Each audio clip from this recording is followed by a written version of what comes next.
Tomorrow, voters in Wisconsin and Florida head to the polls for crucial special elections. The ideological balance of the Wisconsin Supreme Court, as well as 2 House seats in Florida, will be voted on as Republicans seek to maintain a razor-thin majority in the House of Representatives. The big money race is in Wisconsin, the ultimate battleground state, where the winner will decide whether the court's 4-3 makeup leans liberal or conservative. Significant considering the court is expected to hear pivotal cases for future voting rules and redistricting.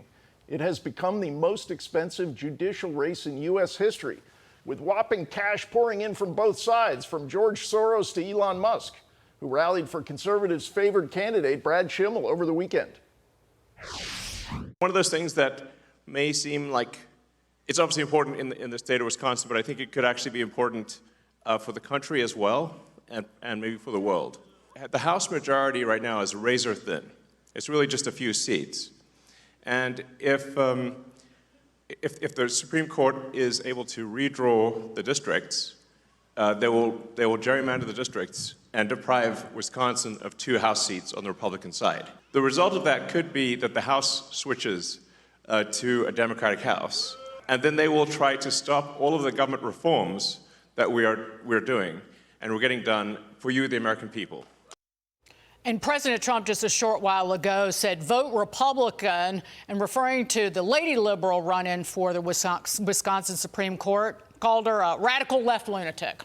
There you go. Okay, meanwhile, in Florida, 2 U.S. House seats are up for grabs to fill the vacancies left by Matt Gaetz and Mike Waltz in 2 normally deep red districts. And yet, the races are a bit too close for comfort for the GOP. In Matt Gaetz' district, the state's chief financial officer, Jimmy Petronas, is facing off against rabid gun control activist Gay Valmont. And for Waltz's open seat, Democrat Josh Weil, a public school teacher, is up against Republican Randy Fine, who has the endorsement of President Trump.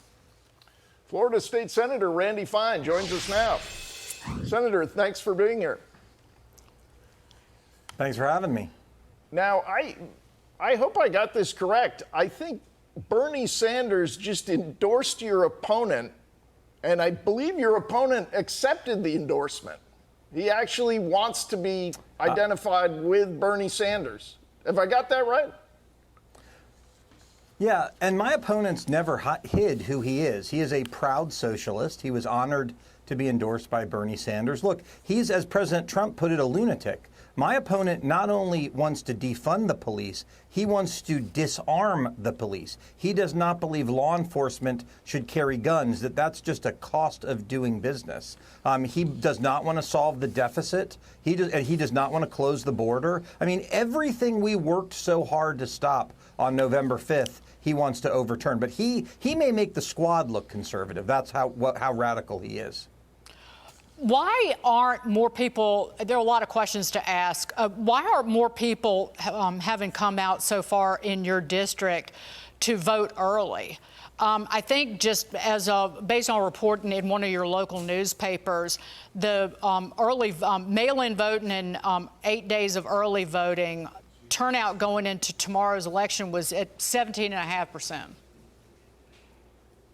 Well, we're at R+9 after early voting and absentee voting. So more Republicans, many more Republicans than Democrats have voted. But Democrats have voted at a higher margin. 27% of Democrats have voted. And the reason is they're angry. They are angry. Every time President Trump wins, they lose. And that's why every Republican in the district needs to go to my website, voterandyfine.com, find their polling place, and have a plan to vote tomorrow at 7 o'clock. If President Trump's supporters come out, we're going to have a huge win. But Democrats are angry.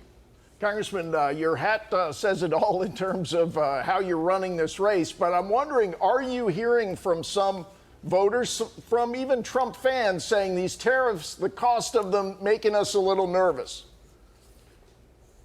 No, we have not heard that. I believe if you surveyed the people of this district, they would like President Trump more today than they did on November 5th. What we are seeing is a difference in intensity. Democrats are angry because everything President Trump does blows up their view of the world, whereas Republicans are like, hey, everything's great, Donald Trump is president. So what we've had to do is explain that we have a razor-thin margin in the House, President Trump can't afford to lose anybody. And if this lunatic I'm running against wins, then he's going to start trying to impeach President Trump. Our folks generally turn out on Election Day, and we expect to have a really great day tomorrow and a big win tomorrow night. Do you wish you'd raise more money, though? Because Weil outraised you, didn't he? He did, but he didn't outraise me in the district. He didn't outraise me in Florida. His money comes from people in Seattle and San Francisco and New York City who are just angry about President Trump. There's only so much money you can raise in a 9-month campaign, and frankly, a lot of his money came from Act Blue, so we don't even know where it came from. One of the things people don't know is I'm the only Jewish Republican in the Florida legislature, and Weil is a Islamic extremist who supports Hamas and Hezbollah. So there may be people around the world who would love to give him some money, launder it through Act Blue in order to go against me. What I will tell you is this: he's employing an army of people. Everyone who works with me is a volunteer, and we think people power is going to win the day tomorrow. Randy Fine, good to see you, sir. It's going to be a long day tomorrow. Thank you. Vote. Be well.